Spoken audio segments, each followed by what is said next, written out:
Estamos iniciando mais um programa da série Diálogos Impertinentes. Esta é uma transmissão ao vivo para todo o Brasil pela TV PUC de São Paulo, por intermédio da NET, Sistema de TV a Cabo no nosso país. Esta é uma promoção também conjunta do jornal Folha de São Paulo, do SESC, Serviço Social do Comércio do Estado de São Paulo, e da PUC, Pontifícia Universidade Católica de São Paulo. Na noite de hoje, nós vamos dialogar em torno do tema a morte. E nós estamos trazendo para esse diálogo o médico Davi Everson Wipp, que é professor doutor do Hospital das Clínicas da Faculdade de Medicina da USP, na faculdade, ele é o coordenador do programa de AIDS e é o diretor do Serviço de Saúde da Clínica de Doenças Infecciosas e Parasitárias. Davi Wipp é também diretor do Serviço de Epidemiologia e Desenvolvimento de Qualidade do Instituto do Coração do Hospital das Clínicas da USP. Para dialogar com o Davi em torno do tema morte, Lígia Fagundes Telles, contista e romancista, formada em Direito e Educação Física pela Universidade de São Paulo, é uma das maiores escritoras do nosso país, com inúmeras traduções para outros idiomas. Ganhou os mais importantes prêmios literários brasileiros por obras como Ciranda de Pedra, em 1954, As Meninas, em 1973, As Horas Nuas, em 1989. Lígia é também da Academia Brasileira de Letras. Para fazer a mediação desse diálogo, nós temos Caio Túlio Costa, jornalista do jornal Folha de São Paulo, diretor do Universo Online. E eu, Mário Sérgio Cortella, que sou professor do Departamento de Teologia e Ciências da Religião da PUC São Paulo. Para conversar sobre a morte, Lígia Fagundes Telles, Davi Wipp. E a primeira questão, Caio pode estar levantando. Tá. Boa noite, muito obrigado, Mário Sérgio. Tem uma questão que é para os dois, eu queria que o Davi respondesse antes e a Lígia em seguida. Eu queria saber de cada um se vocês têm medo da morte. Para ser bem objetivo, eu morro de medo da morte. E é uma questão objetiva, não é? Eu estive, quando eu fui convidado para esse programa, inclusive muito obrigado pela referência, eu estive imaginando como é que eu enfrentei ou enfrento a morte. E, curiosamente, eu já me vi realmente desafiando a morte, eu já me vi com medo da morte, eu já me vi achando a morte algo superável, mas, na verdade, no fundo, o que a gente tem é medo da morte. Lígia. Olha, Caio, esse medo eu sinto, mas é curioso, não é constante, sabe, Davi? Ele vem em vagas. Às vezes eu amanheço e tal, a morte não existe, a coisa, e de repente, num outro dia, eu começo a ver os objetos ao meu redor, eu gosto muito de objetos. Então eu começo a ver os objetos ao redor e, de um certo modo, eu começo a me despedir deles. Aí entro em pânico, mas depois passa também, eu me distraio. Talvez o fato de eu ser escritora e canalizar para os meus contos, para os meus romances, essa temática, o escritor canaliza. Então ele transfere o seu terror, que de fato, às vezes é um terror, então ele transfere para suas personagens.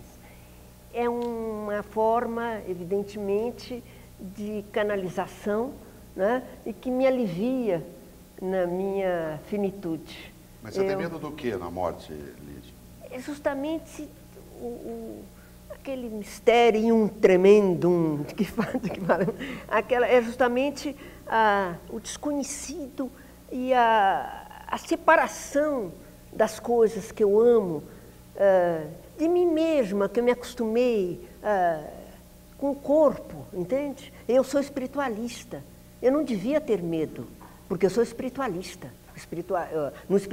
Evidentemente, eu acredito na imortalidade, eu acredito mais ainda na transmigração das almas. Mas não adianta nada, continua com medo. Quando vem um medo, aquele medo físico, aquele medo tão primário que os bichos têm. Por falar em bichos, eu não estou de acordo com essa teoria que os bichos não têm medo da morte. Eles têm. Eles têm medo da morte. Eu posso contar um caso? É rápido. Na minha infância, havia muito cachorro, tal, descalvado, cidade descalvada. Então, aquela cachorrada E na última ninhada da Kate, uma cachorrinha que eu amava muito, eu achei que ela estava mais fraca, ela estava enfraquecida, as tetas estavam pálidas, ela estava emagrecida. E num dia, olha aí, eu acordei, aquela ninhada dos cachorrinhos, e ela olhou para mim firmemente e 2 rugas se formaram aqui na testa da Kate, 2 rugas de interrogação e de preocupação. Eu conhecia muito a cachorra, eu dizia, o que é, Kate? Eu conversava com ela. O que é, Kate? O que foi? Ela olhava para mim, começou a ganir, olhou para os cachorrinhos, ganiu e olhou para a estrada. Digo, o que é, Kate? O que você quer? Ela olhava, preocupadíssima. Disse, vai, boba, eu cuido deles, o que é? Vai passear e tal. Havia no quintal de casa aquela cerca com um buraco onde os cachorros entravam e saíam livremente. E ela então olhou para mim, aliviada, e foi trotando, entrou pelo buraco da cerca. Nessa tarde, ela foi encontrada morta. Então, eu tive certeza absoluta que ela me entregou os cachorros. Ela entregou. Ela me entregou. Então, ela tinha, eu senti, um instinto da morte. O instinto da morte existe nos bichos. Os elefantes se escondem para morrer. O instinto da morte, o medo da morte, existe sim nos bichos. E eu vi isto, o meu primeiro contato com a morte foi com a Kate morta. Davi, você tem medo da morte ou medo de morrer? Porque você lida com a morte. Veja, o meu primeiro e principal problema, talvez, é a falta de hierarquia da morte. Se a morte tivesse hierarquia, era uma coisa mais degustível. Mas ela não tem. O que é isso? Felizes são os filhos que enterram seus pais. Agora, para o médico, como eu, que lido com doentes graves, eu lido com pacientes transplantados, eu lido com infecções graves, eu lido com AIDS. Infelizmente, eu não posso ter a canalização para o meu paciente, né? Senão ela pode ir para o livro, mas eu não posso para o paciente, se eu quiser que ele morra, vai ser uma desgraça, né? Então, é um conflito ter que lidar com a morte e com a sua falta de hierarquia. E tem algumas coisas na morte que me incomodam. Por exemplo, a morte prescindível, aquela morte que você realmente não espera. É aquele teu paciente que você cuida, você teoricamente o tem sob controle, isso é pior em crianças, e de repente você é surpreendido com a morte. Isso traz um outro fato conceitual, que na minha especialidade, que é moléstias infecciosas e parasitárias, e este é o motivo de eu ter escolhido a especialidade, é que eu fui treinado e criado para curar. Tá? Você vê uma meningite, você cura. Tétano, você cura. De repente, eu fui trombado por esse universo que é novo, AIDS, transplantes, etc., e eu aprendi a dar uma baixada de bola, quer dizer. E daí, que é o grande choque para o homem e para o médico, você percebe que você não é um indivíduo infalível. E a partir do momento que o teu diagnóstico é feito para você mesmo, você passa a ter medo de uma porção de coisas, inclusive da tua incompetência. Davi, uma questão, a Lígia falou que ela é uma pessoa espiritualista, né? Como é que você trabalha isso, não enquanto médico, mas enquanto pessoa mesmo? Como é que você vê o espiritualismo, a possibilidade de uma reencarnação? Como é que você trabalha isso? Eu sou um indivíduo católico. Eu não digo que atualmente eu seja um frequentador assíduo por um monte de problemas, mas a minha primeira formação, colégio primário, eu fiz um colégio tradicional de padres, o Colégio São Francisco Xavier. Então a minha formação, a minha crença é católica. A despeito disto, eu respeito muito esse lado espiritual, o espiritismo ou espiritualismo. Eu acho que é uma coisa muito interessante, muito importante, e tenho tentado aprender. Eu, por uma obra de uma porção de coincidências, inclusive uma entrevista que saiu na revista da Folha, eu demonstrei algumas coisas que aconteceram no meu passado, e a partir daí eu tenho sido muito convidado para congressos espíritas e coisas que valha, dando uma visão do que eu consigo entender entre os dois fatos. Então, a despeito de formado, criado como católico e praticante, eu sou um indivíduo que reza de manhã e à noite, eu respeito muito e eu acho que tem uma coisa muito interessante. Infelizmente, eu não tenho um conhecimento suficiente para decidir coisas que são importantes que sejam decididas. Lígia, você viu, o Davi falava da dificuldade de lidar com a morte, até do ponto de vista técnico, ser formado para lidar com ela, e falava que doía mais essa relação na morte de crianças, por exemplo. Você acredita na frase que diz, morreu antes da hora? Como é que essa frase soa para você? Morreu antes da hora. Eu tenho uma frase tão boa quanto essa, morreu melhorado. Era um caboclo que estava com a mulher doente, ela morreu melhorada, ele disse. Ela fez coisa, chazinho, não sei o que e tal, morreu, mas morreu melhorada. O negócio fora de hora, você me disse fora de hora, a morte... Morreu antes da hora. Antes da hora. Eu acredito na hora, sim, na hora certa. Ninguém morre antes da hora. Eu creio que há uma precisão, um negócio assim, dentro dos acasos imprevistos todos, há um determinismo, uma fatalidade nesse sentido, entende? Que eu acho que nem um minuto antes, nem um minuto depois. Isso até dá uma certa paz. Dá uma certa paz. Isso até é bom a gente pensar isto, porque se as coisas estão feitas, lá sei em que espaço, onde são decididas essas coisas. Como eu sou espiritualista, então, eu coloco a minha vida nas mãos de Deus. Então, essas coisas são decididas de uma maneira, eu creio que tranquila, e que nos deixa, de um certo modo, tranquila nesse sentido. A hora certa. Ninguém morre antes, nem depois. Aquela hora. Estou perdido. Você não sabe? Não, não é. Se morrer na hora certa, o médico está acabado, né? Então. Não adianta nada. Você está procurando a tabela horária e tal. Tabela horária. Eu acho que o médico... Se tivesse alguma forma de adiantar isso, seria mais prático. Como é que nós vamos negociar essa história? Vem cá, Davi, mas o doente não está sabendo, entende? A esperança. Eu creio que vocês, médicos... olha, eu odeio esse negócio, tá entendendo? O negócio do médico que vem com aquelas realidades dele, tá entendendo? Eu acho medonho isso. Eu acho que tem que dar esperança. A esperança é cega. Qual que é a realidade que ele vem? A esperança é cega, tem que ser cega, não pode, ela não enxerga. É exatamente a beleza da esperança, é uma das virtudes teológicas, a fé, a esperança e a caridade. A fé, a esperança... Então, a esperança é cega. Então, aquela pessoa que vem, que se entrega às suas mãos e tal, você tem... Isso é lindo, viu? Eu não poderia ser médica porque eu sou meio confusa nisso.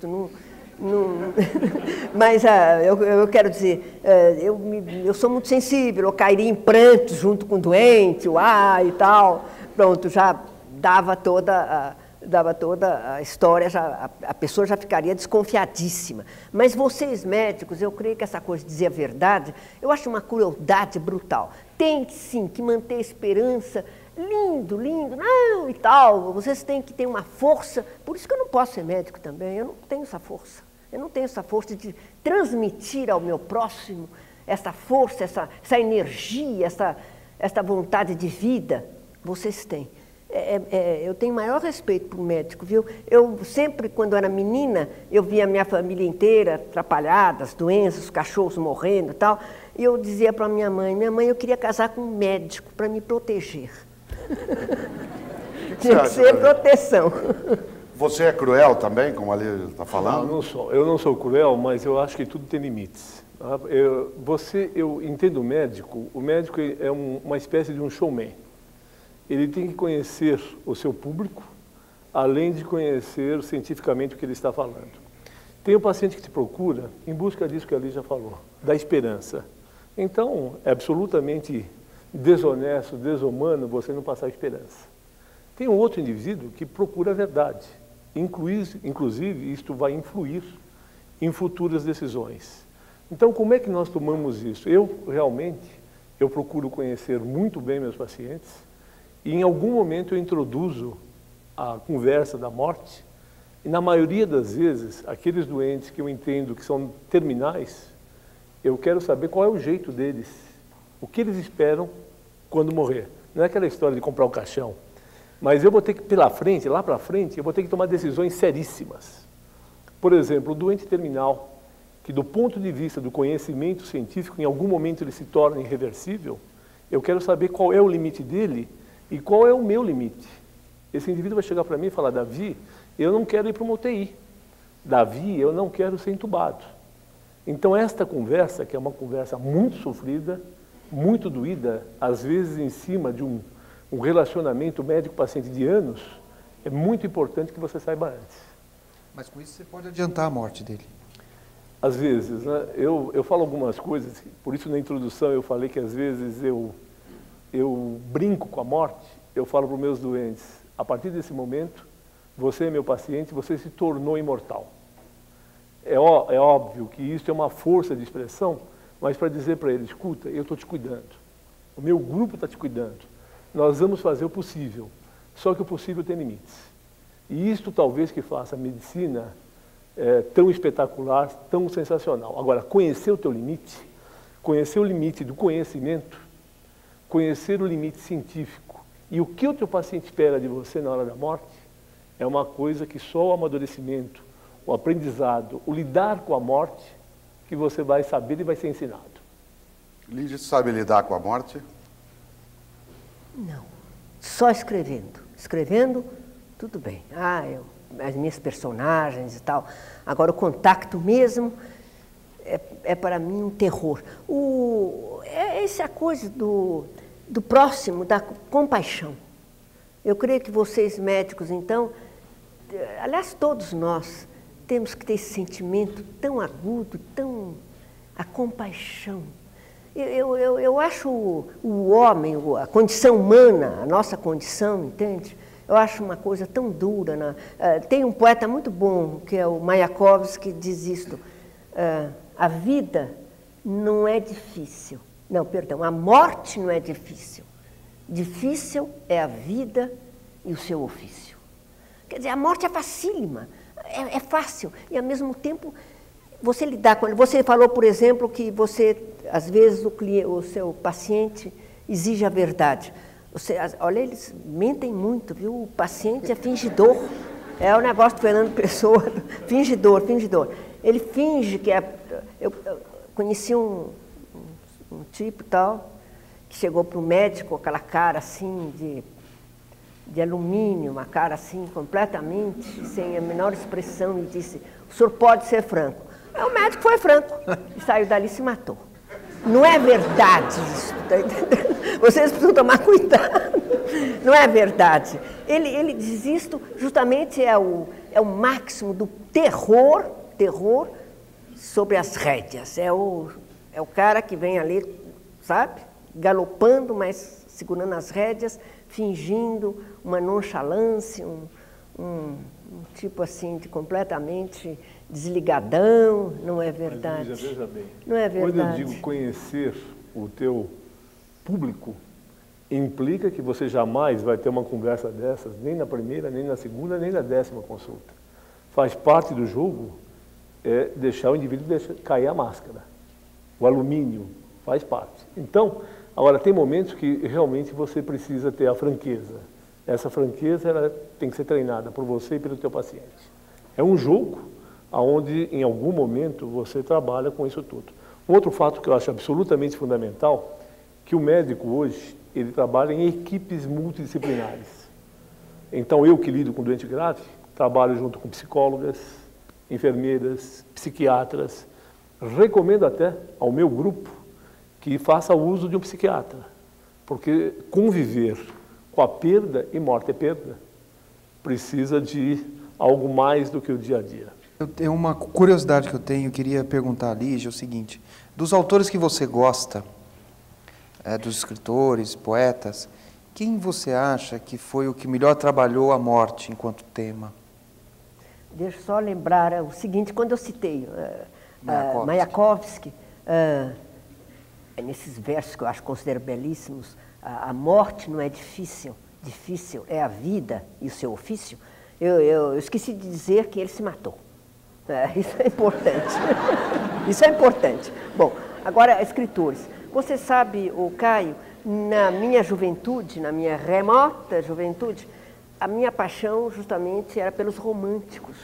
A tal escola de morrer cedo, como chamou Carlos Drummond de Andrade, a escola romântica do Brasil. Porque vocês sabem todos quase todos os poetas e prosadores da escola romântica no Brasil, principalmente Castro Alves, Álvares Azevedo, Fagundes Varela, todos morrendo mocíssimos, na flor dos anos, como se dizia antigamente. Então, esses poetas, justamente, me comoveram muito na minha juventude, porque eu lia muito a literatura brasileira e justamente a escola romântica com os seus poetas. Eu gosto muito de poesia. Mas você me falou agora de livros, de escritores que tenham me marcado de uma maneira maior porque trataram da morte. Eu vou citar um que eu acho um livro, que eu acho esse livro uma perfeição, A Morte em Veneza, de Thomas Mann. Eu acho que Thomas Mann lida com a morte assim. Outro, A Morte de Dostoiévski, não, Tolstói, perdão, Tolstói. Tolstói também lida com a morte extraordinariamente. Joseph Conrad, Coração das Trevas. Outro dia eu estive revendo um filme que é justamente o assunto é a morte, e não que ele trate de uma guerra. O filme é a guerra, Apocalipse Now. Eu acho uma coisa extraordinária. No Conrad, inclusive, a parte final toda é o Conrad. Justamente Conrad, Joseph Conrad. Então, são autores que trabalharam tão extraordinariamente. Machado de Assis trabalhou muito bem com a morte, de uma maneira mais irônica, mais escorregadia, com aquele senso de humor dele. Enfim, eu creio que a morte está... esse terror, você se referiu no começo desse nosso programa, o terror do homem, mas esse terror do homem em relação à morte é antiquíssimo, sempre, porque justamente há um livro muito bom de Ernest Becker, que ele fala justamente a negação da morte seria através da arte. A arte, talvez por isso, e voltando à pergunta que me foi feita, talvez por isso, como eu lido com a arte, eu sou escritora, talvez por isso esse terror se atenua escrevendo sobre essa morte, não lidando com esta morte como faz o Davi, mas escrevendo é diferente. Eu tenho um biombo, é o intermediário à palavra. A palavra me afasta da realidade, esta realidade que você lida com ela e que é terrível. Esta realidade fica atrás do biombo, aquele biombo que a gente põe, né?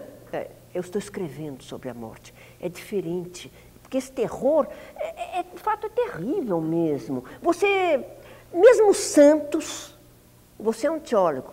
Às vezes. Às vezes. Mesmo os santos tem muitos santos revelaram esse medo, mesmo os santos. Jesus quis afastar dele esse cálice. É justamente essa dualidade do corpo e do espírito e o mistério dessa separação e desse negrume em torno, apesar, digamos, eu estava falando em santos, apesar da certeza da contemplação divina, digamos, apesar disto, a própria Teresinha do Menino Jesus, não a Teresona, Teresa d'Ávila, a pequena, aquela pequena. Eu me vestia de mamãe, estou dentro da Igreja Católica Apostólica Romana, mamãe me vestia de Santa Teresinha quando eu era criança, eu ia nas procissões, Santa Teresinha do Menino Jesus. Aquela Teresinha que dá a impressão de uma santinha tão amena, tão doce, tão dulcorosa, tão assim, com as florzinhas, a carinha. Ela tinha dúvidas terríveis.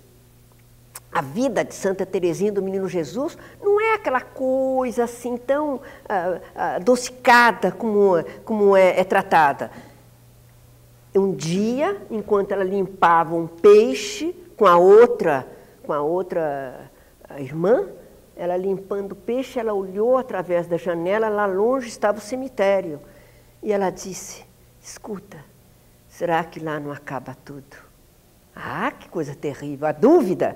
Então, esse terror que justamente faz com que nós procuremos dentro, eu creio que é a única forma, não na ciência, mas na religião, atenuar através da certeza de uma vida posterior, de uma vida depois desta morte, entende? Eu creio que a única forma de nos aliviarmos é acreditarmos, a única forma é ainda a velha senha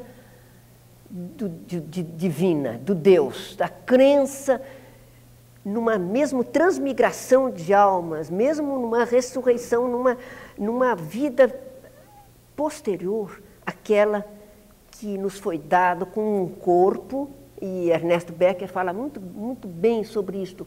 O nosso corpo, ele dói, ele sangra, ele definha, ele morre. E depois, e nós? Onde é que vamos em seguida? Não é justo que fiquemos atrelados a este corpo, prisioneiros dele. Então seria a libertação através da imortalidade. Eu estive conversando outro dia com meu filho, que é cineasta, Goffredo Teles Neto, e eu disse, filho, quem que é imortal, afinal? Porque eu não sou imortal, eu sou de uma academia de letras, mas estou vendo gente morrer à beça lá dentro, tá entendendo? Então, como é que é isso? E ele me disse... Vivos, né? E ele me disse, os vampiros. E eu disse, meu filho, os vampiros que são mortos e estão vivos. É uma fidelidade à morte, uma fidelidade à vida. É bonito isso, esse absurdo. O vampiro está vivo e ele está morto. Davi, o que é imortal para você? Não, primeiro eu quero dizer para a Lígia que se eu tiver competência, eu vou ser escritor. Tá bárbaro, né? Eu acho que meu lado está mais complicado. O que é imortal para você? Tem alguma coisa que é imortal? Acho que não, né? Você acha que, como Santa Teresinha d'Ávila, aliás, Santa Teresinha de Lisieux, Menino Jesus. De Menino Jesus, citada pela Lígia, será que lá acaba tudo? Eu me prometi antes de vir para cá que eu ia ter o cuidado de não entrar nessa conversa filosófica, que eu vou me dar mal, mas eu vou entrar. Então eu acho que o grande problema aqui dessa discussão, do que a Lígia falou, está entre a ressurreição e a reencarnação. Eu entendo que são coisas diferentes, teologicamente diferentes. De qualquer forma, eu tenho que ter uma visão de cientista, científico, uma visão científica. Portanto, eu não posso admitir a imortalidade, porque eu perco a freguesia também. Então, quer dizer, é uma coisa complicada para o médico. O médico, ele tem que lidar com as suas perdas, ele tem que lidar com a sua incompetência, ele tem que dar carinho, conforto, tem que dar assistência ao doente, tem que brigar pela vida e tem que chegar em casa e dormir. Quer dizer, qual é o meu parâmetro nessa história? É conseguir dormir. Quando eu consigo dormir, é sinal que eu fiz o melhor possível. Felizmente, ou por falta de modéstia, ou por competência, eu tenho ficado menos sem dormir do que dormir. Me dizem também, você dorme 3, 4 horas, não adianta muito, né? Mas, de qualquer forma, eu, do ponto de vista científico, de postura como médico, eu acho que as coisas não estão tão definidas. Do ponto de vista de imortalidade, do ponto de vista de ressurreição, de reencarnação, etc. Eu trabalho contra a morte. Quer dizer, o meu objetivo como médico é lutar para que as pessoas vivam. Para quê? Pois é, esse é o ponto crucial da nossa discussão de hoje. Eu tenho um monte de motivos, viu, Márcio? Mas, além desses, eu acho que a morte ou a vida é um detalhe. O importante é a dignidade da vida. Por isso que hoje nós vemos médicos que aguardam a morte. Por exemplo, o cirurgião transplantador, ele aguarda que alguém morra para ele pegar aquele órgão, transplantar para uma outra pessoa e tornar a vida dessa pessoa mais digna, ou melhor, ou mais longa. Tem um médico que colabora com a morte, o Mr. Morte, que ele, coitado, ele não tem criatividade, ele põe gás carbônico, quer dizer, além da morte e sofrimento. Tá? Tem um médico que assiste à morte. Eu me considero um médico que assisto à morte. O que é assistir à morte? É conhecer o limite, dar dignidade ao paciente e não deixar que ele sofra na medida do meu conhecimento. Então, eu vejo a morte e o médico como coisas mais objetivas. Provavelmente pela minha incompetência teológica ou pela minha formação, que é forte e arraigada de médico que tem que enfrentar essas coisas com grande objetividade. Davi, entrando nesse assunto, era um ponto que eu tinha aqui para ver com você. Quando você fala em assistir à morte, a gente pensa imediatamente em eutanásia. Em que momento entra essa assistência? Você apressa a morte? Você já chegou a fazer isso? Não. Eu sou um indivíduo, como eu te disse na introdução, católico, e eu respeito as regras. Agora, o que é assistir à morte? É aquele doente que você, pelo teu conhecimento, isto é uma coisa muito importante, o teu conhecimento hoje pode ser diferente amanhã. Tá? Isso já me aconteceu muitas vezes. Neste momento, o meu conhecimento, que eu procuro que seja um conhecimento atualizado, me informa que o indivíduo chegou no limite. O que é este limite? É o indivíduo que não tem mais possibilidades de viver com dignidade. Ele está atado a aparelhos, ele está dependente de drogas, o seu cérebro não funciona e nem vai mais funcionar. Então, nesse momento, especialmente porque eu já conversei com ele e com a família, eu não invisto. Quer dizer, se ele está numa UTI, eu procuro manter as coisas básicas, mas não vou fazer milagres, nem tentativas heróicas. Se ele não está na UTI e eu vejo que o limite de conhecimento determina que acabou, eu simplesmente lhe dou conforto, eu evito a dor. Essa morte assistida de eutanásia, a diferença ela é muito estreita, é muito difícil. Tá? Eu acho que a eutanásia, para mim, para o meu conceito, ela induz. Você faz alguma coisa para. E, ao meu ver, a morte assistida, não. Você procura dar conforto, evitar a dor. Isto é muito difícil para o médico, porque ele demonstra a sua incompetência. Quando ele aprende que ele não é o super-homem, é um choque. Mas a experiência, o dia a dia, especialmente a convivência, faz com que ele amadureça e conheça esses limites. Lígia, o Davi está falando, a partir da questão do Caio, sobre a eutanásia, né, e faz a diferença entre ambas.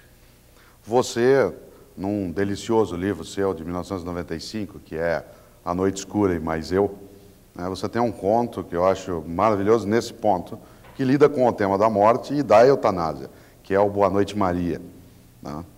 Você ali está falando de uma mulher que busca alguém que possa, num determinado momento, uma mulher de posse, oferecer a ela a boa morte, a eutanásia. A boa né? morte. Como é que você pensa esse tema? Você falou num conto que me comoveu muito, viu? Porque ninguém é de ferro, né? Então a gente se comove, eu me comovo também com as minhas personagens, me apaixono por elas. A compaixão que extravasa do autor, do escritor, no caso, do artista, para a personagem. E eu procuro, pelo menos, entrar dentro dessa personagem e ser ela. Esta personagem que chama Maria, o horror dela não é da morte. Aliás, é um horror muito comum que eu tenho encontrado nas pessoas. Não é medo da morte. Ela por exemplo, ela é uma espiritualista. Não é medo. O horror dela, o terror, é justamente dos antecedentes da morte. É o vestíbulo, aquela humilhação, a desagregação, a dependência, a baba, a fralda, aquela coisa horrorosa que existe antes e que ela quer evitar. Então, o que ela faz? Ela vai procurar uma pessoa que entre no exato momento, não é um assassino, hein? Não é assassino. Ela não quer um assassino. Ela quer uma pessoa que a ame, inclusive, para poder salvá-la da humilhação, da dor, do sofrimento que antecede essa morte. E ela encontra esse homem estranhíssimo. E me deu um trabalho encontrar esse personagem, viu? Fuller, o Fuller, Julius Fuller. Ela encontra, ela explica para ele, inclusive ela se apaixona por ele, ele também por ela. Eles transam, há um caso de amor, né? E um dia ela diz, de que bolso? Ele tem uns paletós, aqueles paletós europeus, que tem muitos bolsos, né? Bolso aqui, bolsinho. E ela um dia pergunta para ele, de que bolso você vai tirar a minha morte? De que bolso aí você vai tirar a minha morte? Ele tira a morte do bolso E termina justamente o conto assim, né? Boa noite, Maria. Ele dá o veneno, tal, ele resolve, porque não se sabe, eu também não conto, não tem nada que contar essas coisas. Não tem que dar satisfação para o leitor. Mas o leitor escolha a doença que essa mulher tem e que vai ser uma doença degradante. A palavra é esta que eu estava procurando. Mas você no conto, e eu recomendo mesmo a leitura desse conto, e, aliás, da obra toda, tá? Você no conto, ele volta do médico um pouco antes dessa situação, aquele que a acompanha, e ela pergunta, como foi com o médico? E ele diz, foi tudo ótimo, tudo perfeito, os médicos disseram que está tudo... Vamos viajar. Vamos viajar, e aí a sim... Esperança, olha a esperança. A tá? esperança, a compaixão. A compaixão. Eu acho a compaixão a coisa mais importante que pode existir nesse planeta enfermo, está entendendo? Com esse terror, com os terrores todos, os medos, a compaixão. Ele diz, não, nós vamos viajar. A viagem, mas como? Não, está tudo tranquilo. Aí ele deve ter posto veneno e tal, e ele diz, você não boa sabe. noite. Não entro na intimidade desse personagem. Ele sabe, ele é um homem inteligente, bondoso, ele gosta dela. Tanto é que na hora que ela se recosta no sofá, ele diz, eu te amo. Boa noite, Maria. Exato. Termina assim o conto. Eu conversando com uma amiga, ela me disse, se alguém um dia chegar e dizer assim, boa noite, Luciana, eu saio ventando. Davi, eu saio ventando. Nenhum caso para você justifica a eutanásia? Primeiro que o Filler não era médico, pelo visto, graças a Deus. Ele era marinheiro, de acordo com ele, no passado. Marinheiro. E boa noite, mas se mexer no paletó, eu tô fora, né? Pegar o veneninho. Eu acho que não. Eu acho que o médico ele não tem o direito, nem o dever da eutanásia, que para mim é morte provocada. Eu acho que não. Eu acho que você tem que assistir o doente, evitar o sofrimento, e isto nós temos condições muito objetivas de fazer, e o que a Lígia falou que é extremamente importante, evitar a degradação do ser humano. Quer dizer, eu tenho que preservá-lo, eu tenho que dar dignidade, inclusive na morte. Isto que o médico hoje, eu entendo que ele deva se prestar. Ele deve contemporizar as suas atitudes, inclusive a sua agressividade. É muito difícil, Marcelo, você passar isto para o médico jovem. Nós, no Hospital das Clínicas, recentemente, tivemos um caso de AIDS terminal, e é onde todos nós, mais velhos, sabíamos que aquele paciente estava por horas. E qual foi a nossa surpresa ao entrarmos no quarto do paciente, o nosso residente massageando, tentando fazer com que ele recuperasse, e isso aqui, naquele momento era impossível. Nós deixamos, porque você frustrar aquele médico na sua primeira experiência, ou abortar essa experiência é uma coisa complicada. Mas depois, duas coisas surgiram. Primeiro, esse médico tem que ser informado dos seus limites. E depois, o nosso aprendizado, o nosso ensino não era suficiente. Nós não passamos para o médico jovem os limites. E isso é um grande problema da formação do médico. Ninguém fala para o médico como trabalhar com a morte na sua formação. Ele aprende no dia a dia. Eu aprendi no dia a dia, e essa conversa de hoje é após muito sofrimento e de muitos anos. Você acha que esse médico jovem, ele vai e tenta recuperar a vida? Você chega a ele e diz, não vale a pena, seria essa a ideia, porque não adianta? Eu jamais falaria, como não falei, no momento, porque aquele momento você não pode interferir. É a primeira experiência com a morte desse médico. Mas depois, sim, depois ele fala, tem que ser explicado. Isto ultrapassou o limite do conhecimento. Isso ultrapassou o desejo de vida do paciente. Na verdade, aquela tentativa era em cima da frustração do próprio médico. E é uma crueldade com o paciente e com a família. Lígia, você pensa na eutanásia de outra forma, como a gente estava conversando. Mas você não acha que a ideia da morte assistida ela é mais forte até, porque ela impede que alguém passe por uma situação de ter de fazer isso com o outro, olhando do ponto de vista do Július, do conto, e não, que é o ponto de vista do médico, e não daquele que vai ser morto em nome da bondade? Olha, a coisa é complicada, porque, evidentemente, há o perigo da eutanásia, o perigo da eutanásia. O sobrinho, tio deslumbrantemente rico, e ele resolve, então, aliviar. Essas coisas são muito perigosas, a eutanásia é muito perigosa. Agora, o limite até onde você chega, até onde você pode ir, no sentido da compaixão, para que aquele ser não se degrade, não sofra mais do que está sofrendo, até esse limite, eu acho que é tão difícil de ser encontrado. Aí, então, é uma escolha que me parece tão assim pessoal e tão intransferível. Intransferível. Quando a família aceita, quando a família entrega os pontos, digamos. Mas aquela luta tão bonita, a luta que é uma luta, a luta da vida, a vontade da vida, né? O pavor de se afastar daquilo, daquela energia toda com a qual ele se acostumou, com a qual o doente se acostumou e que quer uma... Tudo isso é tão complicado, é tão delicado. Eu agora me lembro até de um poema do Carlos Drummond de Andrade. Como é que ele diz? Cantaremos o medo da morte e o medo de depois da morte. Depois morreremos de medo e sobre nossos túmulos nascerão flores amarelas e medrosas. Eu acho isso tão bonito. Entende? É justamente a vontade de suplantar esse terror.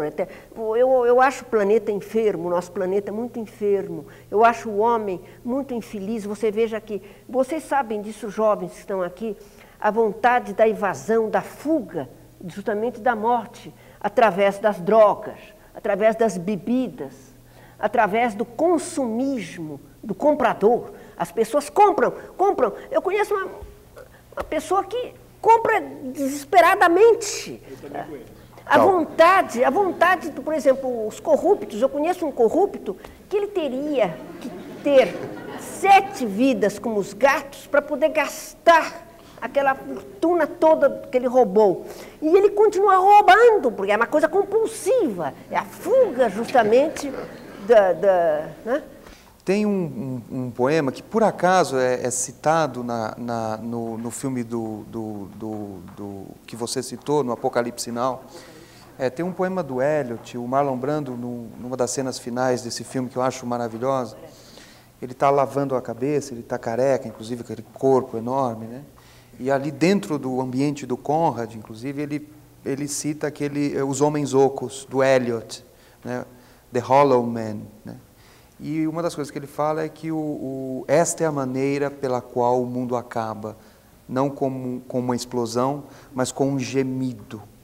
Né? Não com uma explosão, mas com um suspiro. Suspiro, com winter, suspiro, né? Not with a band, with a winter. Exatamente, lindíssimo esse E eu acho que isso tem muito a ver com o que você estava falando e tem a ver com um certo ceticismo que me passou na sua última fala, né?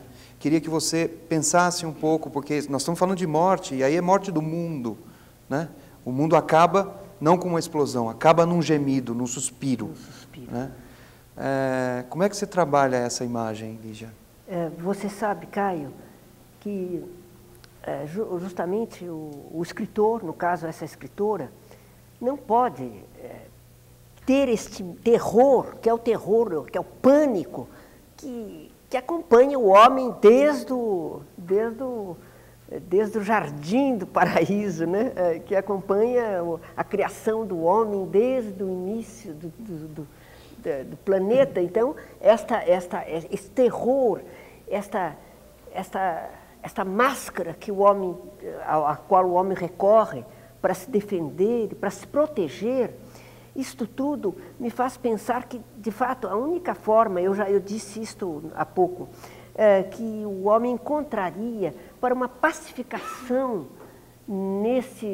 nesta voragem. Vocês vejam, nós estamos nas vésperas do milênio, no entanto, a aflição, a turbulência, a violência, as pessoas fugindo umas das outras e fugindo, o medo, o pânico.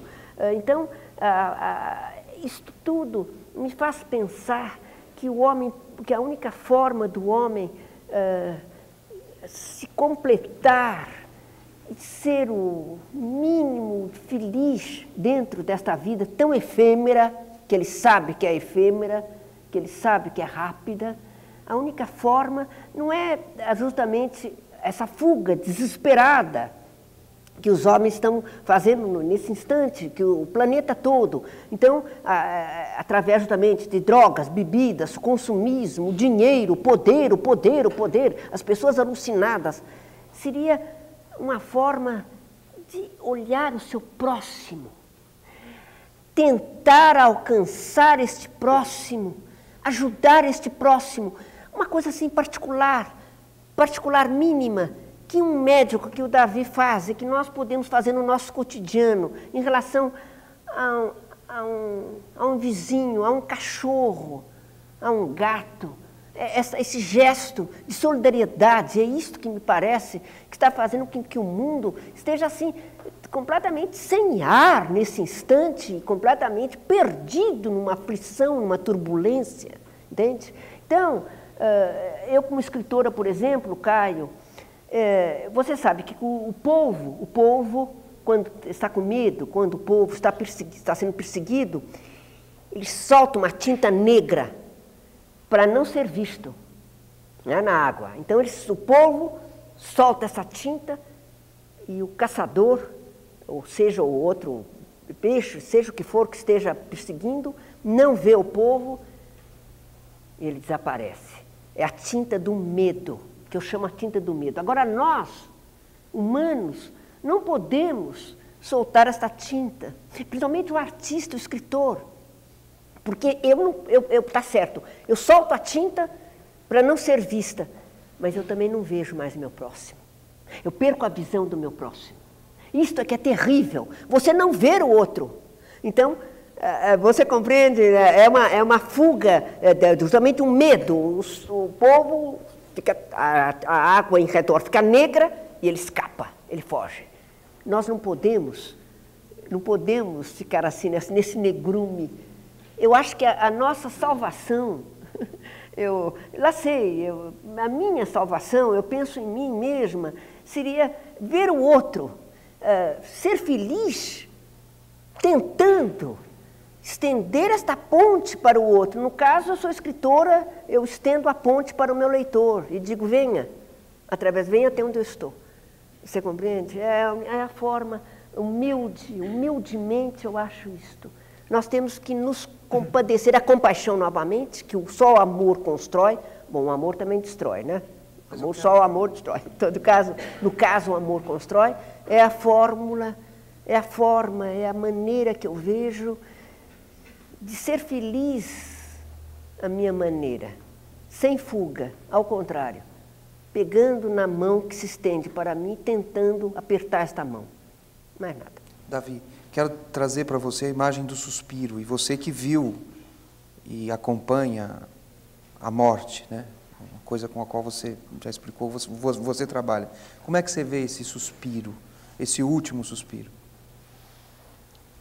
É uma coisa, a convivência com o último suspiro é uma coisa doída. É doída porque, eu retorno ao tema, na verdade nós estamos lidando com várias perdas. Então, o último suspiro para o doente significa a morte. O último suspiro para a família significa uma perda irreparável.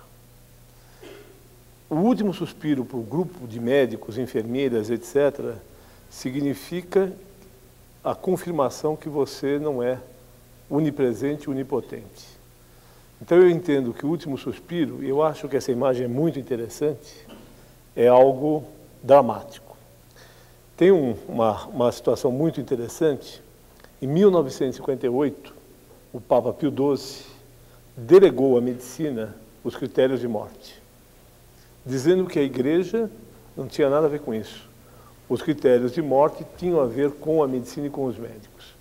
E esses critérios foram evoluindo, e hoje existe o que é chamado e é aceito por todo mundo como a morte encefálica, que às vezes precede a morte tradicional, a parada de batimentos do coração, a parada de respiração, etc. Então, às vezes, o médico ele diagnostica a morte o último suspiro antes de qualquer outra pessoa. E ele faz isto nos Estados Unidos e Europa por aspectos clínicos, e no Brasil a coisa é um pouquinho mais rígida. Nós usamos de metodologia extremamente avançada para diagnosticar a morte e esse último suspiro. E Como que é essa metodologia? Isso envolve exames tipo eletroencefalograma, arteriografia, quer dizer, é um complexo de situação diagnóstica muito interessante. E esta morte hoje é uma morte que nós conseguimos anteceder a morte tradicional, né? Que é o corpo lívido, frio, os lábios cianóticos, o morto se esvai na sua defecção, etc. Então isso se consegue preceder a morte final. De qualquer forma, esta morte encefálica é algo que parece frio. Agora acontece uma coisa muito interessante, Caio. Convivendo com pessoas que doam órgãos e familiares que doam órgãos, eles entendem que na doação, além de dar a mão para o próximo, eles vão estar revivendo a vida do ente querido do transplantado. Então é um sentimento de doação, um sentimento de compaixão, de continuação e de reviver. Curiosamente, nós temos familiares e doadores que até hoje acompanham, sem que o receptor tenha conhecimento, a vida desse receptor. E estão muito felizes, porque eles veem a continuidade. Agora, aprender a lidar com o último suspiro é também uma situação nova, porque esse último suspiro, muitas vezes, precede o evento final. Então, para nós também é muito difícil. Lígia, como é que seria a boa morte para você? Existe a frase, descansou, foi dessa para melhor, ou, embora quase ninguém queira ir, né, a lógica é, partiu desta para melhor, descansou. Há uma surpresa em relação à situação, mas, vez ou outra, uma pessoa morre e a gente diz, eu queria morrer assim. Esse foi escolhido, abençoado por Deus. Queria morrer dormindo. Queria morrer dormindo, queria morrer com um infarto, queria ter uma parada imediata. Qual que é o seu sonho de desembarque? Olha, para ser absolutamente franca, como artista, sonho claro. Propriamente não é? Não falemos em sonho, propriamente não. Mas eu vou me remontar à pergunta, acho que no primeiro bloco que você me fez, do meu contato com a morte. Justamente, você sabe que foi esse contato através de um bicho, de um cachorro, da minha cachorra Kate. Quando eu contei para vocês, ela separou dos cachorrinhos e tal, o instinto, que ela sabia que ela ia morrer, ela foi morrer longe e me entregou a ninhada dela.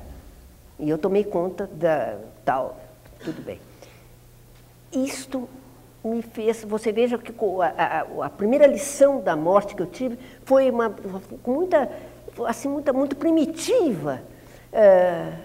Quando a Kate morreu, fizemos um enterro no quintal de casa, igualzinho ao enterro que eu vi, que nós vimos, nós crianças vimos, fazer da irmã do padre, uma senhora chamada Dona Genoveva. Então fizemos tudo igual, inclusive eu botei minha bata de anjo, porque tinha que entregar a Kate, que era uma cachorra amadíssima, e principalmente eu amava muito, para Deus, e tinha que ser um anjo. Então eu botei minha bata de anjo, tudo direitinho. Mas depois eu fiquei pensando. Eu cheguei para o meu pai, que era um homem contemplativo, um homem desligadão, meio vago. Eu herdei um pouco a vaguidão dele. E eu perguntei, papai, mas o que é morte? A Kate, e onde é que está a Kate? Como é que ela está agora? E ele então, fumando um charutão, tal, tragou, soprou aquela fumaça, disse, morrer, dormir, talvez sonhar, quem sabe. Meu pai gostava dos românticos, e justamente essa citação é de um poeta romântico, evidentemente inspirado em Shakespeare, to die, to sleep no more. Então, para mim, uma criança, aquele lá não funcionou, morrer, dormir. porque a dona Genoveva, eu vi que estava dormindo e ela combinava com o sono, mas a Kate, a cachorra, não combinava com o sono sobre o qual meu pai falou. Então, na calada da noite, como se dizia na faculdade de Direito, devagarinho e tal, eu fui lá no quintal e fui futucar para saber o que tinha acontecido com a Kate. Este meu contato com a morte foi completamente brutal. Aí eu teria repetido, se eu tivesse visto na época o filme, se eu teria repetido ou lido o livro, eu teria repetido o Apocalipse Sinal quando o Marlon Brando diz horror, horror, horror. Eu teria dito isto, entende? Porque eu fiquei horrorizada. Então eu disse, mas é isto então morrer? Foi o primeiro choque, assim, na minha primitividade de criança que eu tive, que foi me dado através de um bicho. Então eu fiquei prestando atenção nos bichos, por exemplo, a morte fingida, quando eu pegava um tatuzinho, aquela joaninha, punha o dedo na joaninha, o tatuzinho ficava imóvel, fingindo de morto, paralisado de medo. Olha o medo dos bichos, né? Dos insetos, né? Então, aí eu comecei a perceber que esse medo, esse instinto, esta vontade de vida era igual nos homens, nos cachorros, nas joaninhas, nos tatuzinhos. Esse foi o contato meu com a morte. Então, você agora me pergunta, voltando à sua pergunta, rapidamente, eu diria então o seguinte: eu confesso que eu queria, entende, um negócio assim romântico, como meu pai dizia e tal, eu via na fumaça do charuto dele, subindo, eu gostaria de subir assim de uma forma tão suave, tão poética, e tão esteticamente falando, tão agradável. Não é possível. Então, eu preferiria um negócio não pensar. Eu tenho feito essa minha tática, não pensar em relação a mim mesma, deixar, entregar, voltando ao que eu dizia no começo, nas mãos de Deus. Ele sabe de mim, eu não sei. Uma questão um pouco mais... vou vulgarizar um pouco o tema, porque é uma questão que me incomoda, sempre me incomodou desde criança. Agora eu já trabalho um pouco melhor com isso. Mas desde pequeno eu soube que, por ter sido batizado, né, estava vedado a mim o limbo, né? Quando eu li a Divina Comédia, eu fiquei muito encantado com o limbo, inclusive porque lá estão todos os pagãos, né? Todos os pagãos que morreram foram para lá. Os gregos estão todos lá, os filósofos, Platão está no limbo, Aristóteles está no limbo. E eu achava que era um bom lugar para eu ir depois da morte. Sócrates está no limbo. Eu queria que o Davi e a Lígia nos falassem um pouco sobre qual a visão deles sobre essa pós-morte, sobre céu, inferno, purgatório e limbo. Queria começar com o Davi. Isso, e que o Davi acrescentasse um pouco a questão que eu fiz. Quer dizer, se Deus te oferecesse a chance, qual seria o seu modo de desembarque? Bom, ou embarque, né? Ou embarque, depende da sua primeira pergunta. Eu estava aqui no intervalo pensando sobre isso. Algumas coisas eu já decidi. Catástrofe, nem pensar. Queda de avião, nunca. Não dá ibope. Se divide o necrológico com pelo menos mais 200. Ninguém vai lembrar que o Davi Wippe morreu. Não quero. Morrer infartado dói muito antes. Depois, morrer dormindo é de uma falta de criatividade absurda. Então eu já escolhi meu jeito. Prefiro morrer namorando. Namorando.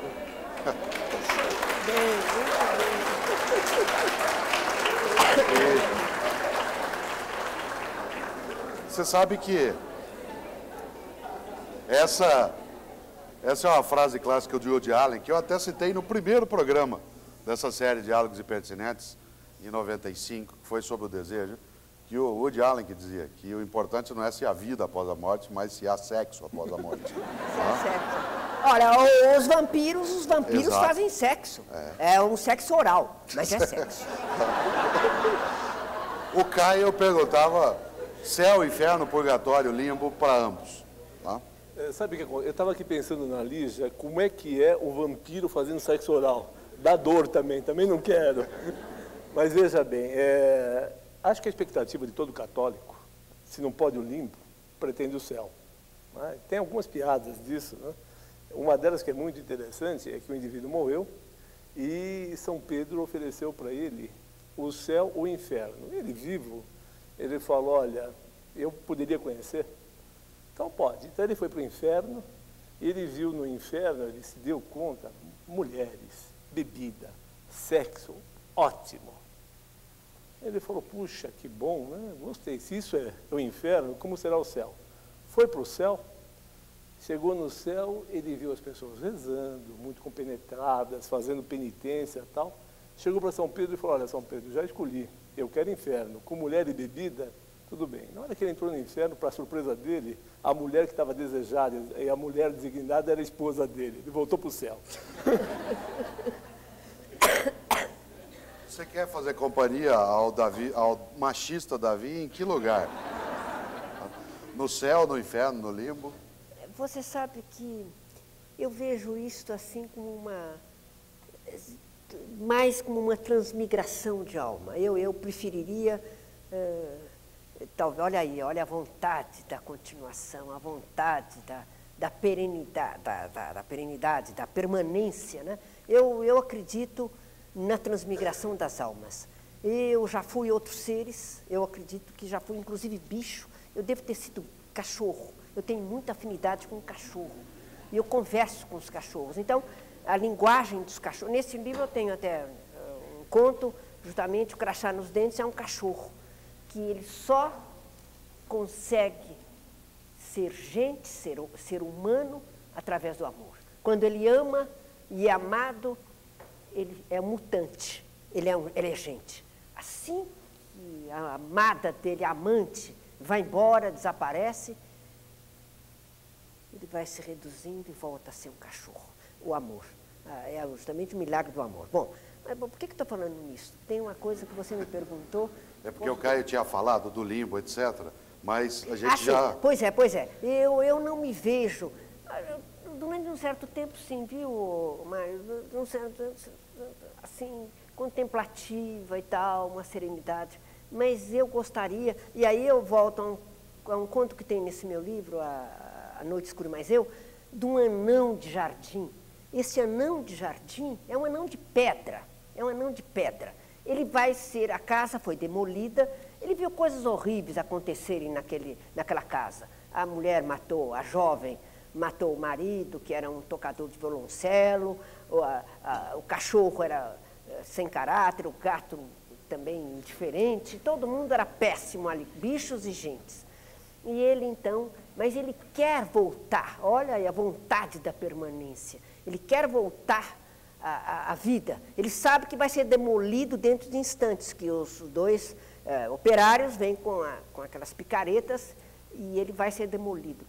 Então ele pede, ele reza, ele pede a Deus um outro corpo, mas não um corpo petrificado, parado. Ele quer ação, ele quer ser um guerreiro, ele quer a luta. É tão bonito isso, viu?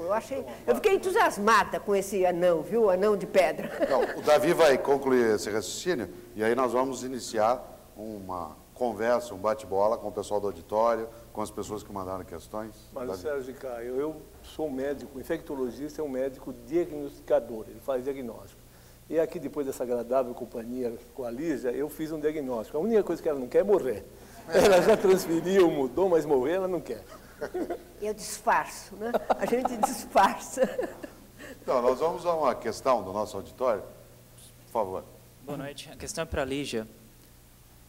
Num dos seus contos, das formigas, uma das personagens, ela não mata uma formiga porque ela lembra gestos humanos. O que seria para você essa decisão de ter a morte nas pontas dos dedos? Perdão, essa última frase, como é que foi? O que seria ter a decisão de ter a morte de alguém nas pontas dos dedos? Um assassino, um nas criminoso. Pontas dos dedos. Não, eu não vejo em mim, eu vejo relativamente, é claro, em relação às minhas personagens. E com isto, então, eu posso eu tenho esse poder, o artista, justamente eu respondo a essa sua pergunta através desse livro de Ernest Becker, que se chama A Negação da Morte. E o que é a negação da morte? É a arte. A única forma de driblar não seria a palavra, de negar esta morte, esse desaparecimento total, seria através da palavra escrita. No caso, eu como escritora, compreende? Quer dizer que eu não tenho, não vejo em mim nenhum poder nesse sentido, apenas literariamente falando. Eu não sei se eu entendi nas pontas, é isso que você queria saber. Caio. Existem algumas questões sobre o suicídio. Suicídio. Do Christian Carvalho, tem uma outra que não foi identificada, mas ambos queriam saber o que vocês acham do suicídio. E o Christian pergunta se o suicídio é um ato de coragem ou de medo. Eu vou voltar para o verso que a Lígia citou. Eu acho que morrer é fácil, coragem é ficar vivo. Então eu sou absolutamente contra o suicídio. Se eu pudesse intervir, né, muitas vezes infelizmente não posso. Eu tento intervir muito na depressão. Muitos dos nossos pacientes convivem com a depressão e para mim é claro que a depressão é o pré-óbito, é o pré-suicídio. O suicídio ele pode ser voluntário, ele abre a janela, se atira, se dá um tiro, ou o suicídio pode ser um suicídio contemplativo. O indivíduo, hoje isso está provado cientificamente, a correlação do sistema neuropsíquico, endócrino e imunológico. Ele pode desligar o sistema, um desses sistemas, entrar em curto, e seguramente ele vai ter uma doença, ele vai ter uma morte. Pode ser por câncer, por infecção, o que for. Isto é um suicídio. E nós trabalhamos muito fortemente com essa equipe muito profissional para evitar o suicídio, que eu acho que é um momento de desespero de uma pessoa. Obviamente que eu entendo esse momento, eu procuro entender, mas que eu luto contra de qualquer forma. Eu creio também, eu estou de acordo com o Davi. A luta tem que ser até o final. Eu acho lindo, esta é a coragem maior, me parece, entende? Porque, inclusive, isso está provado, pessoas que se atiram de janelas e tal, há um caso justamente de um grito, não querendo, o arrependimento do suicida. Eu respeito o suicida, Ele escolheu a morte.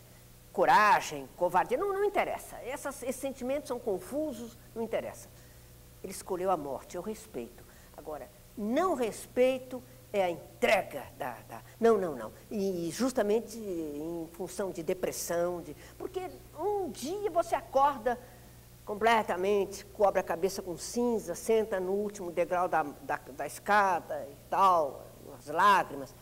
De repente, vem um passarinho, canta, você vê uma flor, você misteriosamente lá de dentro, daquela escuridão em que você está mergulhado, rompe uma coisa, uma palavra, uma aragem, e você quer viver, você gosta da vida de repente. Há pouco você detestava, agora você quer viver. Eu acho lindo isso, o homem justamente poder sair do seu estado de completamente acachapado, escuro, pantanoso e ir até as estrelas.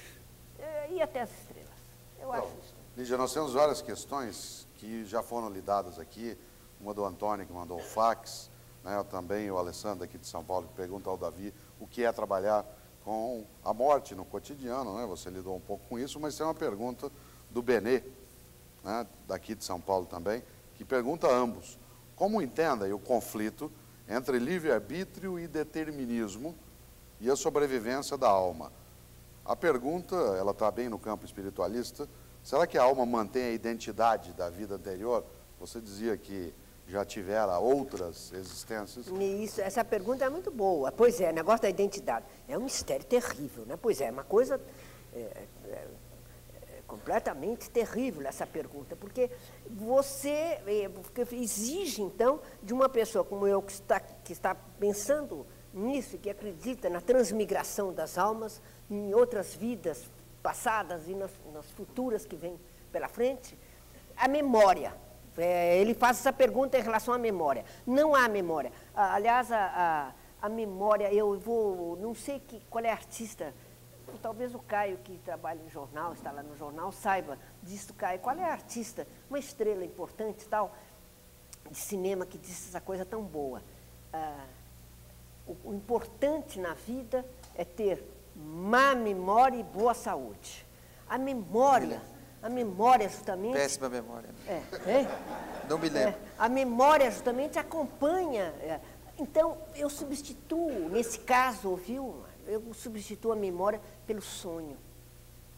O sonho é uma projeção no futuro. A memória é o passado.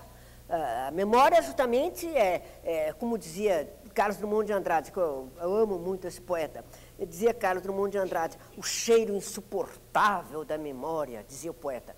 Então, não vamos nos reportar a memória ao sonho, ao futuro.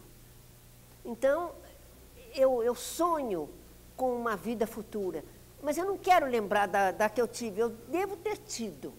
Desconfio, eu estou muito desconfiada, que eu já tive outra vida, mas a futura, isso eu sonho com essa vida futura. Esse é um sonho que me alimenta e me dá um certo encantamento. O Davi disse que não era espiritualista, então não vou entrar direto nessa questão e passar uma pergunta aqui do nosso auditório.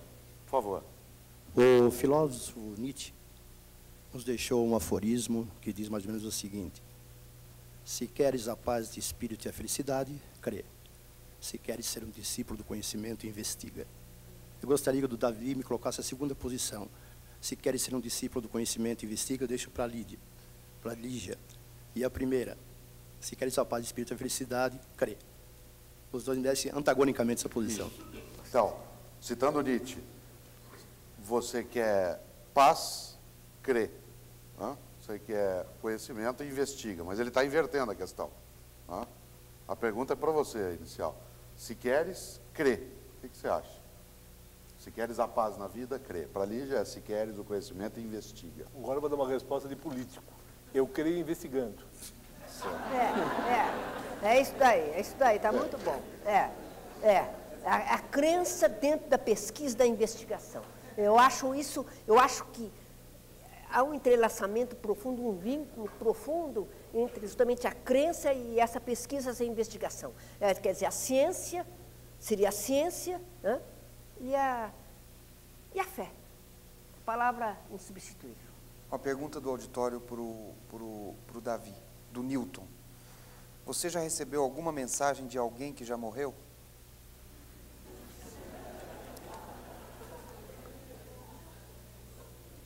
O Newton fez uma pergunta complicadíssima, né? Mas é assim, olha, tem alguns momentos que eu me confundo. Tem algumas decisões médicas que eu tomo que me parecem baseadas na minha intuição. Outras vezes eu acho que essa minha intuição é experiência. E por último, algumas vezes eu tomo decisões que não tem nada a ver com a minha intuição, nem com a minha experiência, como se alguém me empurrasse, ou alguma coisa me empurrasse para um caminho que eu desconhecia, absolutamente contra a razão científica. Então isso me aconteceu mais de uma vez, as pessoas que trabalham comigo me perguntam de onde saiu isso e eu realmente não sei responder. Por isso, no começo do programa, eu disse que eu sou católico, mas respeito muito e quero ter o aprendizado dessa parte espiritual, porque eu já passei por situações que eu não sei explicar hoje. Mas eu também sou prático. Não sei explicar, deu certo, todo lado. Então, para mim foi ótimo. Se puder ajudar mais, perfeito. Eu tinha jurisprudência médica. Jurisprudência médica. Eu tenho uma imagem que eu trago da infância de ver uma figura de um velho. Então, durante anos da minha infância, eu via na parede uma figura de um velho. E isto, curiosamente, nunca me assustou. Quer dizer, uma criança ver um velho, né? Nunca, e via nos meus sonhos, e via, acordava, e este velho ainda reaparece. Que hoje, para mim, é muito próximo a uma pessoa que eu perdi, gostava muito, que era meu avô.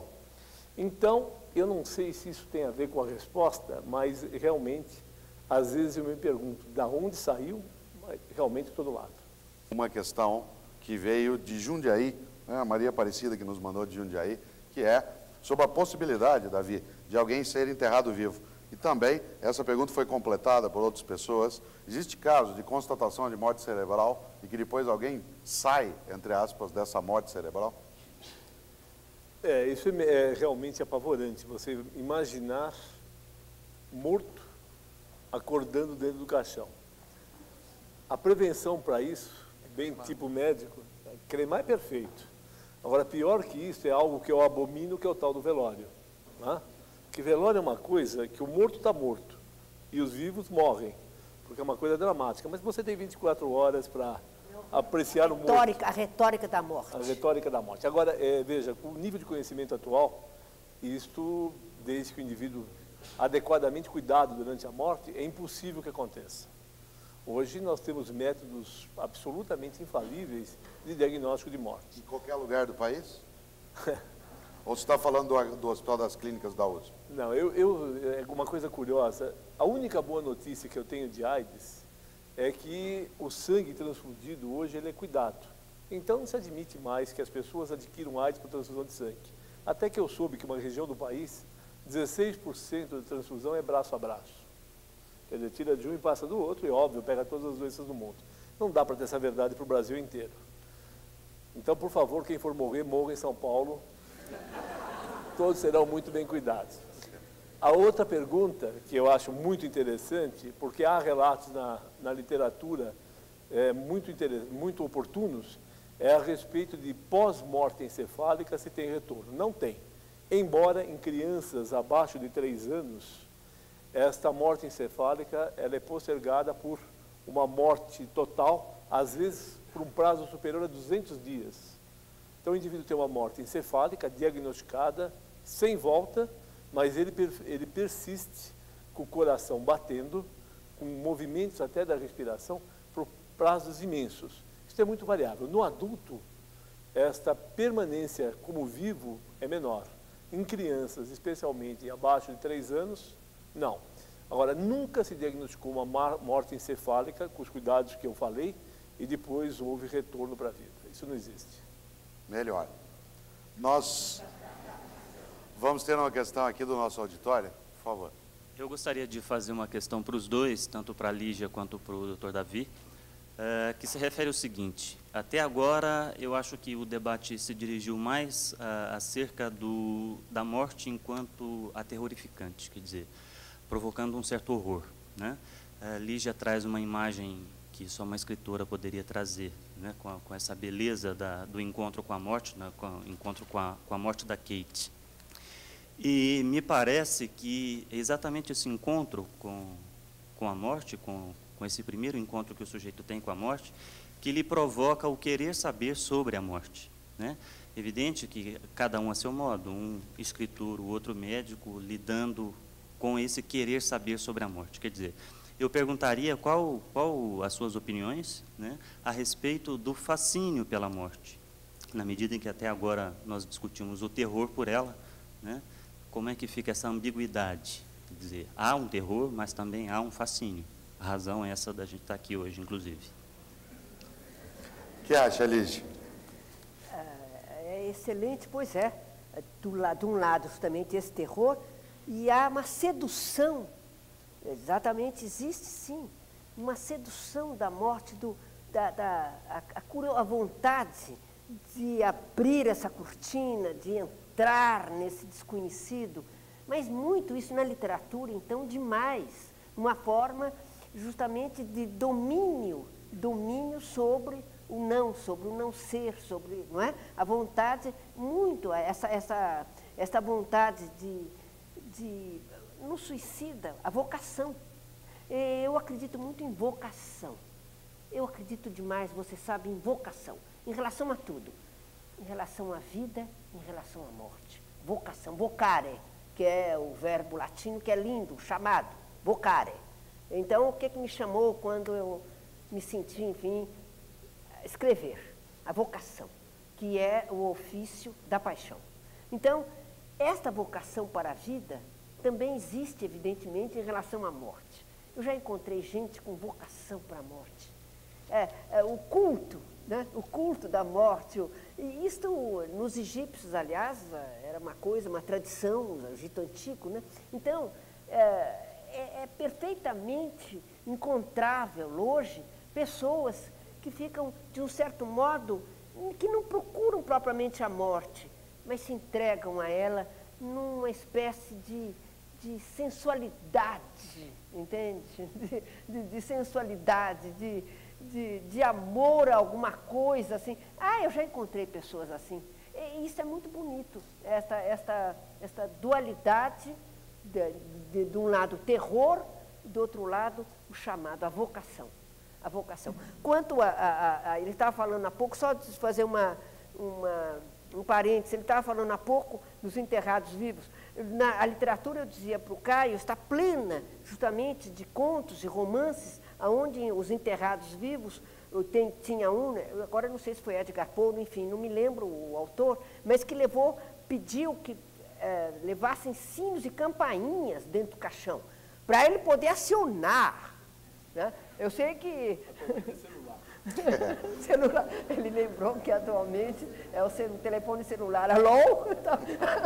Os pessoal, alô, eu estou aqui, eu estou vivo, venho me buscar, etc.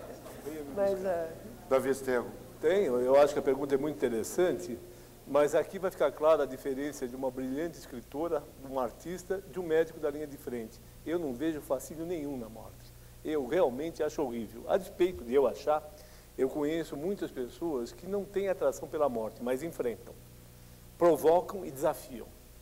É o indivíduo que corre o risco, sabendo que diante do risco está a possibilidade da doença e da morte, ele faz isso muito claramente. O exemplo mais importante que eu conheço é a AIDS. O indivíduo conhece o risco e ele enfrenta esse risco, ele assume o risco e, obviamente, o pagamento pelo risco é a morte. Então, eu não sei se isso é uma atração ou se isso é um desafio. Vocação. Ou vocação. De qualquer forma, a minha posição é uma posição, aí sim, muito clara, que eu procuro tirar as pessoas desse desafio, desta afronta à morte. Especialmente porque, em alguns casos, a morte não vai ser dele, só dele. Ele vai gerar a morte na companheira, no companheiro ou no filho que vai nascer.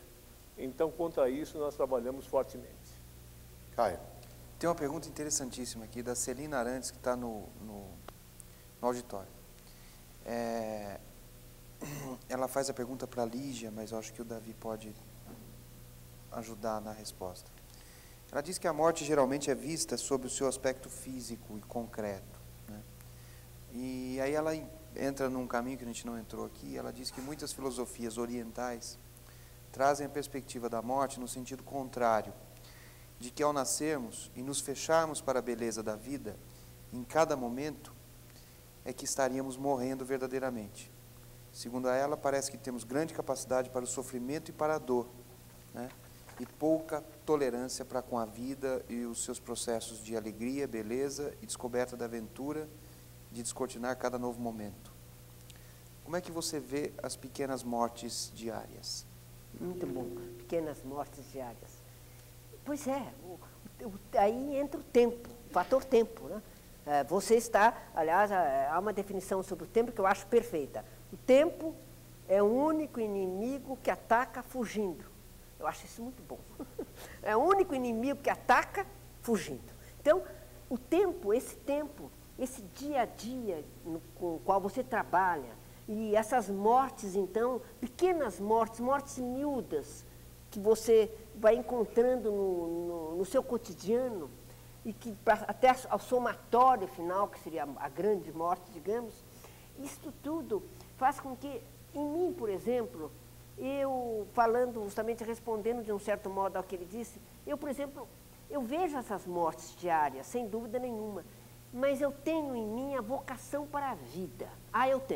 Eu tenho vocação para a vida. Então, essas mortes às quais nós estamos sujeitas, pequenas mortes, desilusões, tristezas, uma coisa, um órgão que não está brilhante, a velhice, seja o que for, esta decadência do físico, que é dolorido para nós, que tratamos com tanto carinho, sem exagero também, né, desse físico, não precisa também, sem exagero. Eu detesto a coisa histérica, negócio do salvar a beleza, a juventude, o negócio dessa histeria eu detesto. Então, mas com dignidade, tratar desse físico, desse amor à vida, com seriedade, com beleza, eu acho isso importantíssimo. Embora, conforme ela diz, essas mortes diárias vão, de um certo modo, e isto em relação principalmente à juventude. Evidentemente, na juventude, eu tinha toda a energia, toda a força de vida, uma coisa linda. Evidentemente, eu não posso continuar com essa força agora, porque são as pequenas mortes, conforme ela diz, as mortes lentas. Porém, se conseguirmos trabalhar com o que resta de nós, dessa vocação para a vida, e eu tenho vocação para a vida, e não podemos desmentir essa vocação, me parece. Eu sou contra o suicídio, eu sou contra a entrega, eu sou uma lutadora, eu gosto da luta. Então, justamente, aí, ela, nessa pergunta dela, ela está indicando justamente, falando nos espiritualistas no Oriente, ela está dando um caminho, que é o caminho da religião, da contemplação, da beleza, do encantamento em relação à natureza, da bondade, no sentido ético, estético da vida. E a questão foi para você também. Eu vou responder do ponto de vista bioquímico. A morte celular acontece todos os dias. E a morte celular, ela é absolutamente necessária para a renovação. A morte final, segundo teóricos médicos, também é absolutamente necessária para que haja a modulação da nova vida, o aprimoramento do novo ser. Então eu entendo que existe a morte diária e entendo também a importância de saber aproveitar cada dia, cada momento na sua beleza. É assim que eu vivo, né? O indivíduo que trabalha com a morte, qual é a pergunta que eu me faço? Como é que você lida com a morte? Eu lido com a morte sabendo apreciar a beleza do dia a dia. Nós temos várias questões.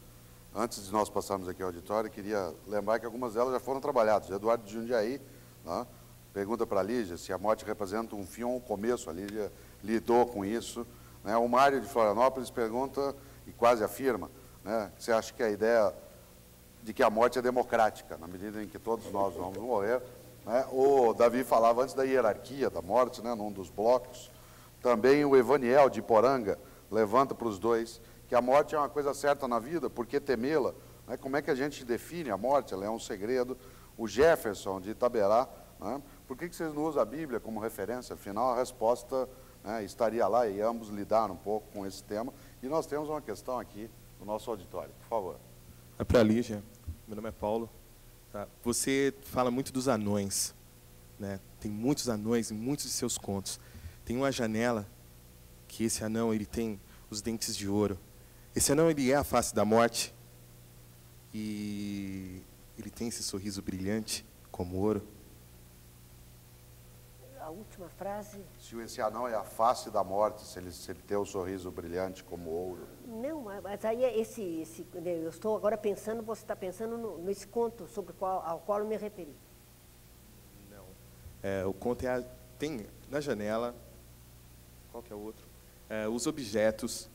Você trabalha muito com os anões. Eu gosto muito, é um símbolo, justamente. Desde o meu romance Ciranda de Pedra, os anões, aquele ser assim estranho e tal, que vem, e que nesse último, mais recente livro meu, que é um anão de pedra, e me parece que com esse símbolo, nesse conto mais recente, onde entra esse anão de pedra, esse símbolo mais recente seria justamente a vontade da transmigração da alma, da continuação dele, não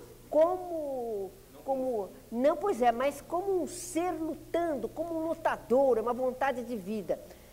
Esse conto que eu escrevi, justamente quando vêm os operários com as picaretas para destruir o anão de pedra, ele quer ser o quê? Ele quer ser um ínfimo dos bichos, quer ser um escorpião. Ele quer ser também, por que não, uma estrela no Escórpio, na constelação. Ele quer viver, ele quer continuar. E nesse conto, justamente, eu acrescentei para a terceira edição do meu livro, A Noite Escura Mais Eu, Anão de Pedra, Anão de Jardim, eu acrescentei uma frase que eu não botei, veja o escritor como persegue e busca as coisas e vai pegar e traz novamente. Eu não botei uma frase que eu achei muito boa, porque o anão diz assim, por que os discípulos, olha aí, Jesus, por que os discípulos não defenderam Jesus, não guerrearam quando ele estava sendo julgado por Pilatos? Por que ficaram assim, quietos? Por que não houve uma defesa em massa daqueles discípulos que deviam estar ali? Então, ele, o anão, diz que gostaria nesse instante, esta frase não está no livro, mas vai para a terceira edição, que gostaria naquela hora de ser uma cobra, uma pequena cobra, e entrar ali onde estava sendo julgado Jesus, quando Pilatos pede a bacia para lavar as mãos naquela água morna, que é a mornidão asquerosa da omissão, quando ele pede aquela água, o anão então diz que gostaria de ser uma pequena cobra para entrar ali e picar Pilatos no calcanhar. Aí eu achei muito bom isso, picar Pilatos no calcanhar. Eu achei ótimo. Aí eu falei para a moça lá da editora, olha aqui, por favor, insira esta frase, picar Pilatos no calcanhar. Ótimo, né?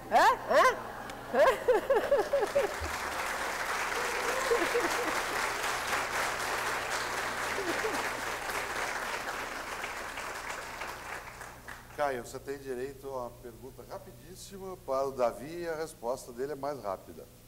Davi é da Mara, do auditório. Ela quer saber qual foi a tua reação ao se deparar com a morte de um paciente seu, pela primeira vez. Primeira vez faz tempo. Mas foi horrível. Foi uma sensação de incompetência. Porque isso que eu tento transmitir, como é que o médico se sente? A morte foi pela sua incompetência? Ou a morte era algo que você não teve o momento de interferir? E esta primeira dúvida que me ocorreu, se a morte havia sido pela minha incompetência, ou a morte pelo destino, seja lá o que for, me trouxe dúvida por muito tempo. Essa morte ocorreu pela primeira vez quando eu era interno de 5º ano na Faculdade de Medicina. E eu passei algumas noites sem ir para minha casa, em cima de uma paciente que hoje eu sei que era inviável do ponto de vista médico. Foi o início do meu aprendizado. Naquele momento, um grande sofrimento. Hoje, revendo, o início do meu aprendizado. Era uma pessoa nova ou velha? Era uma senhora de 56 anos. Então, nós conversamos a noite de hoje, nos Diálogos Impertinentes, sobre a morte. Nós temos muitas questões de fax, telefone do auditório, né, que vieram de várias regiões do país, mas nós não temos condições, nós vamos passar a Lígia Fagundes Telles e passar a Davi Uip essas questões, inclusive para eles possam ter ideia e, se possível, no contato telefone até eventualmente ter algum tipo de resposta. Nos Diálogos Impertinentes, uma promoção do jornal Folha de São Paulo, SESC, Serviço Social do Comércio, e PUC, Pontifícia Universidade Católica de São Paulo, na noite de hoje, a morte. Nós agradecemos a todas e todos, agradecemos a Lígia e a Davi Uip e convidamos para que assistam conosco o nosso próximo Diálogos Impertinentes, que será sobre a verdade. A todas e todos, novamente, boa noite e obrigado.